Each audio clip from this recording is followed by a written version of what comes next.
A chip smaller than the palm of your hand and just completed a calculation in under 5 minutes that would take the world's fastest supercomputer 10 septillion years to finish. That number is so large, it does not even fit comfortably into human intuition. For context, the universe itself is only about 14 billion years old. And the man who built this chip did not stop at describing a fast computation. He suggested it might be proof that we are not alone in a single universe at all. We are talking about Willow, Google's newest quantum computing chip, and the genuinely wild scientific claims swirling around it since its unveiling. Before you get too far ahead of yourself, let's be honest about something important right away. Not every scientist studying this chip agrees with the most dramatic interpretation of what it actually proves. Stick around, because understanding both the real, verified breakthrough and the far more controversial claim built on top of it will leave you with a much clearer picture of what is actually happening inside Google's quantum computing labs right now. Let's start with what is genuinely, verifiably true, because the real achievement here does not need any exaggeration to be impressive. Google unveiled Willow in December of 2024, positioning it as the successor to Sycamore, the chip that made headlines back in 2019 for demonstrating something called quantum supremacy.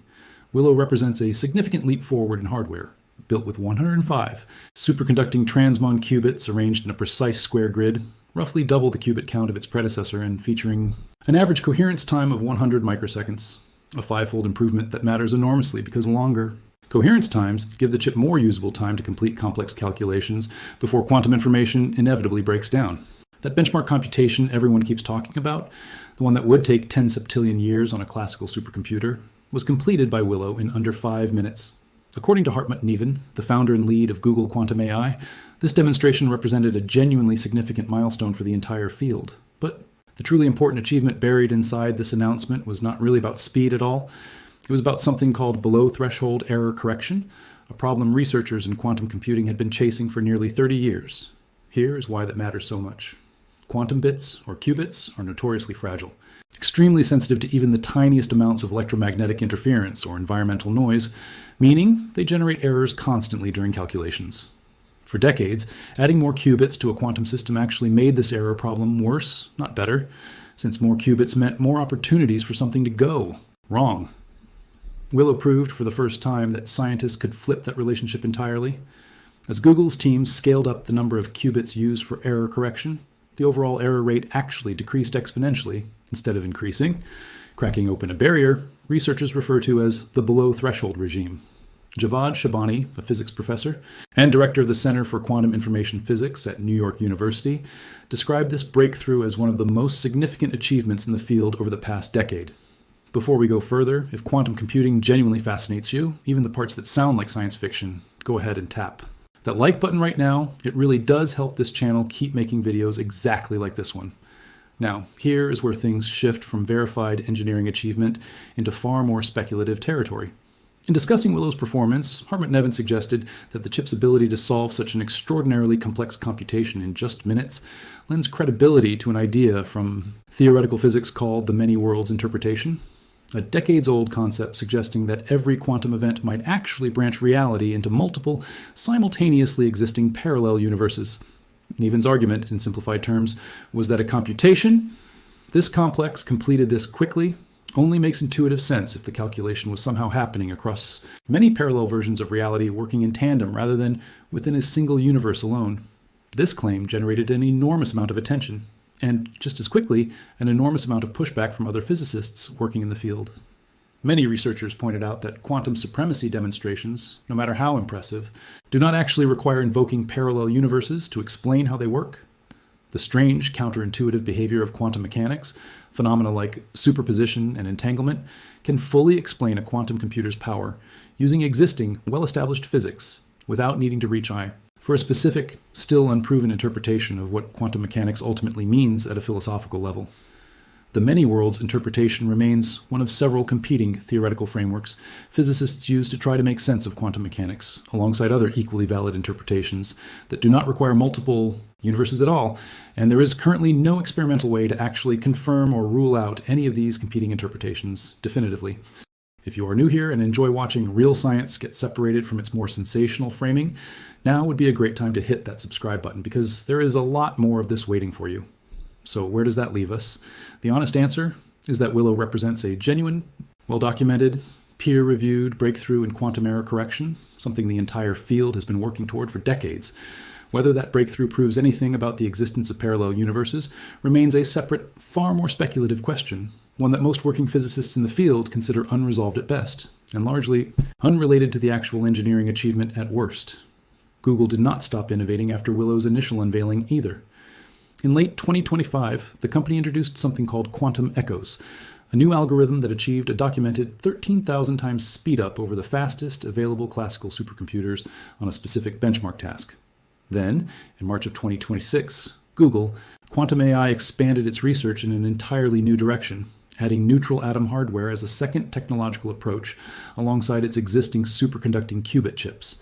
This shift signals that Google is no longer betting everything on a single hardware technology, instead pursuing two different, complementary paths toward the field's ultimate long-term goal, building a genuinely fault-tolerant, large-scale quantum computer capable of solving real-world problems far beyond what any classical computer could ever manage. By June of 2026, Google's quantum computing roadmap had become considerably clearer, having grown from a single superconducting chip lineage stretching back to the 72-qubit bristlecone chip in 2018 through Sycamore, and now to Willow, into a broader dual-pronged research program exploring both superconducting circuits and neutral atom qubits simultaneously.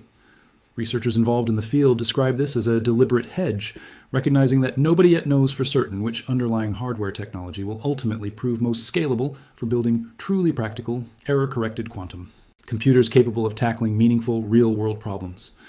What makes this story worth paying attention to, regardless of where you land on the parallel universe debate, is what it reveals about the current state of quantum computing as a genuine, rapidly maturing field of science, rather than a purely theoretical curiosity confined to physics textbooks. For most of its history, quantum computing has existed primarily as a series of small, carefully staged proof-of-concept demonstrations. Impressive on paper, but largely disconnected from anything resembling practical, real-world application. Willow's below-threshold error correction breakthrough represents a genuine turning point, addressing one of the field's most fundamental, long-standing obstacles, rather than simply setting another isolated speed record. That practical significance is really the heart of why serious physicists get frustrated when headlines focus almost entirely on the parallel universe claim while glossing over the actual engineering achievement underneath it. Below-threshold error correction is the specific technical hurdle that has to be cleared before quantum computers can ever become genuinely useful tools for tackling real-world problems. Things like designing new medications by accurately simulating molecular interactions, optimizing enormously complex logistics and supply chain networks, or breaking modern encryption methods that current classical computers simply cannot crack within any reasonable amount of time. None of those practical applications require believing in parallel universes. They simply require reliable, scalable quantum hardware capable of running increasingly complex calculations without errors compounding out, of control as more qubits get added to the system. It also helps to understand exactly what makes qubits so fundamentally different from the ordinary bits inside your laptop or smartphone, because that difference is the entire reason quantum computers are so difficult to build in the first place. A classical computer bit can only ever be a 0 or a 1, a simple, stable, binary switch. A qubit, thanks to a quantum property called superposition, can effectively exist as a combination of both 0 and 1 simultaneously, at least until it is measured. This property, combined with another Strang-E quantum phenomenon called entanglement, where the state of one qubit becomes intrinsically linked to another, regardless of the physical distance separating them, is what gives quantum computers their theoretica L power to solve certain types of problems dramatically faster than any classical computer ever could. The catch, and the reason quantum computing has taken decades longer to develop than many early researchers originally predicted, is that these delicate quantum states are extraordinarily fragile. Even the smallest amount of heat, vibration, or stray electromagnetic interference from the surrounding environment can cause a qubit to lose its quantum state entirely, a process scientists call decoherence. This is exactly why quantum chips like Willow have to be cooled to temperatures colder than deep space, operating inside massive dilution refrigerators specifically designed to isolate the chip from virtually all outside interference. Even under these extreme, carefully controlled conditions, errors still creep in constantly, which is precisely why solving the error correction problem has been considered one of the single biggest obstacles standing between quantum computing as an interesting laboratory experiment and quantum computing as a genuinely practical, world-changing technology. Google's approach to solving this problem relies on something called a surface code, a specific method of error correction that groups many individual, physically imperfect qubits together to form a single, much more reliable logical qubit. The idea is that by carefully monitoring and correcting errors across this larger group in real time, the collective logical qubit can maintain a stable, usable quantum state far longer than any single physical qubit ever could on its own. Willow's breakthrough came from proving that as researchers added more physical qubits to each of these logical qubit groupings, the overall error rate actually continued dropping rather than eventually hitting a point of diminishing returns, or worse, getting steadily worse as complexity increased. That specific proof that scaling up genuinely improves reliability rather than undermining it is exactly the kind of foundational result that gives researchers confidence a truly large-scale, fault-tolerant quantum computer is now a realistic long-term engineering goal rather than a purely theoretical possibility. It is also worth putting the parallel universe controversy into a slightly broader historical context, because Nevin is far from the first physicist to reach for dramatic, philosophically loaded language when describing a genuinely impressive quantum computing result.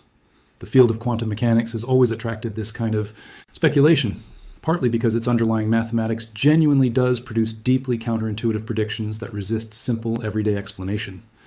Prominent physicists have debated the true meaning of quantum mechanics for the better part of a century without ever reaching a definitive, universally accepted consensus.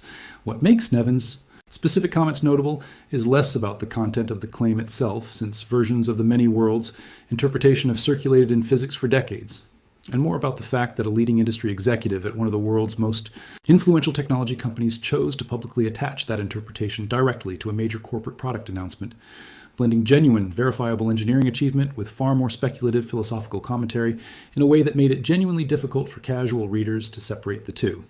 So the next time you see a headline claiming Google's quantum computer proved the multiverse is real, you now have the complete picture. The verified, peer-reviewed breakthrough is genuinely remarkable on its own terms. A real solution to a nearly 30-year-old problem in quantum error correction, achieved by a team of serious researchers using rigorous, published science. The parallel universe interpretation layered on top of that. Breakthrough is a separate, far more speculative claim, one that reflects one scientist's personal interpretation of quantum mechanics rather than an experimentally confirmed fact accepted across the physics community. If this kind of honest breakdown, separating real scientific achievement from more speculative interpretation, is exactly what you come here for, make sure you are subscribed with notifications turned on, because quantum computing is advancing incredibly quickly right now, and there's a very good chance the next major announcement from Google or one of its competitors brings us genuinely closer to the kind of practical, world-changing applications this technology has been promising for decades. It is worth noting that Google is far from alone in this race either. Companies including IBM, IonQ, and a growing number of well-funded startups are all pursuing their own paths toward practical quantum computing, using different underlying hardware approaches and different error correction strategies. This kind of competition matters because it means the field is not relying on a single company's roadmap or a single technological bet to determine how quickly practical quantum computers eventually arrive.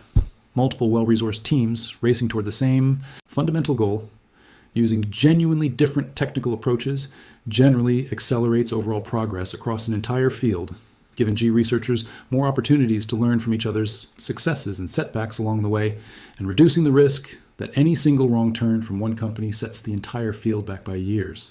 That kind of healthy, distributed competition is ultimately good news for anyone hoping to see quantum computing's real-world promises: faster drug discovery, more efficient materials, science, dramatically improved logistics actually arrive sooner rather than later, whether or not parallel universes ever get proven or disproven along the way.